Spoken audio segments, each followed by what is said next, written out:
نحمده ونصلي على رسوله الكريم أما بعد فأعوذ بالله من الشيطان الرجيم بسم الله الرحمن الرحيم ربي يسر ولا تعسر وتمم بالخير وبك نستعين السلام علیکم ورحمۃ اللہ وبرکاتہ۔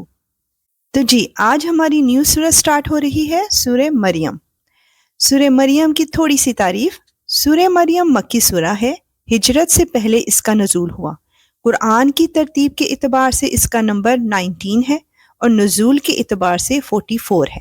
مریم کے معنی ہے عابدہ یعنی عبادت کرنے والی۔ حضرت مریم کا نام مریم اس لیے رکھا گیا کہ آپ کی والدہ نے یہ منت مانی تھی کہ میرے پیٹ میں جو بچہ بھی ہے میں اسے اللہ کی عبادت کے لیے مقرر کروں گی۔ سورہ مریم کی فرسٹ آیت سے 6 آیت تک حضرت زکریا علیہ السلام دعا کر رہے ہیں۔ آئیے ان کی دعا سنتے ہیں اور آمین کہتے ہوئے اپنے اور اپنے پیاروں کے نام بھی کروا لیتے ہیں انشاءاللہ۔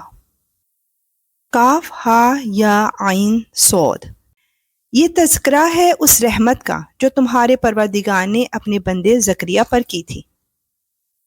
یہ اس وقت کی بات ہے جب انہوں نے اپنے پروردگار کو آہستہ آہستہ آواز سے پکارا تھا۔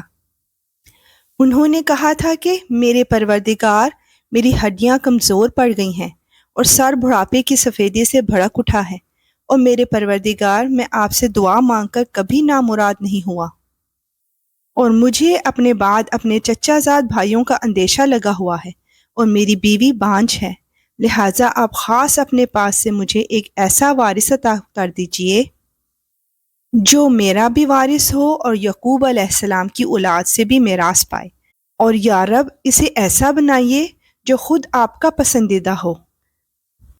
یا رب العالمین تو ہماری اولاد کو بھی نیک اور صالح بنا، اور جو اولاد کی نعمت سے محروم ہے انہیں بھی پاکیزہ اور نیک اولاد عطا فرما۔ آیت 7 to 11 میں بتایا جا رہا ہے کہ اللہ سبحانہ و تعالیٰ سے مانگنے والے محروم نہیں رہتے۔ سبحان اللہ۔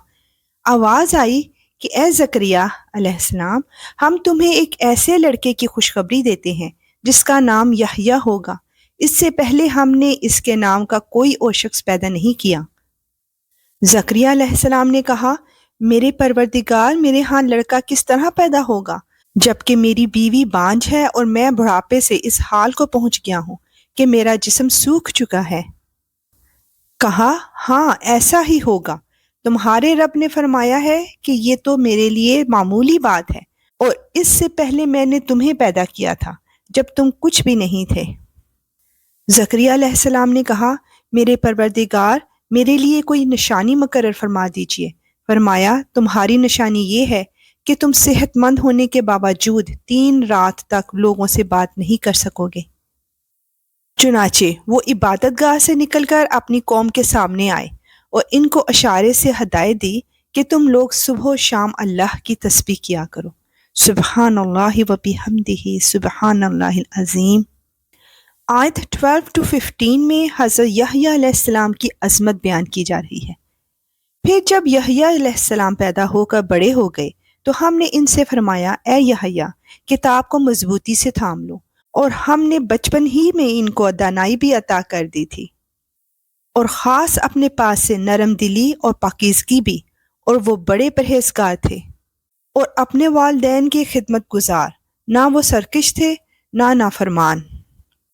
اور اللہ تعالیٰ کی طرف سے سلام ہے ان پر اس دن بھی جس روز وہ پیدا ہوئے، اس دن بھی جس روز انہیں موت آئے گی، اور اس دن بھی جس روز انہیں زندہ کر کے دوبارہ اٹھایا جائے گا۔ سبحان اللہ۔ یا رب العالمین تو ہماری اولاد کو ہمارے لیے اور ہمیں اپنے ماں باپ کے لیے صدقے جاریہ بنا۔ انشاءاللہ نیکسٹ آیات میں حضرت مریم علیہ السلام کا قصہ بیان ہوگا۔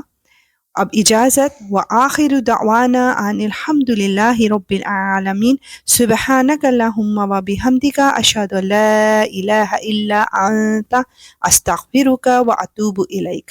السلام علیکم ورحمۃ اللہ وبرکاتہ۔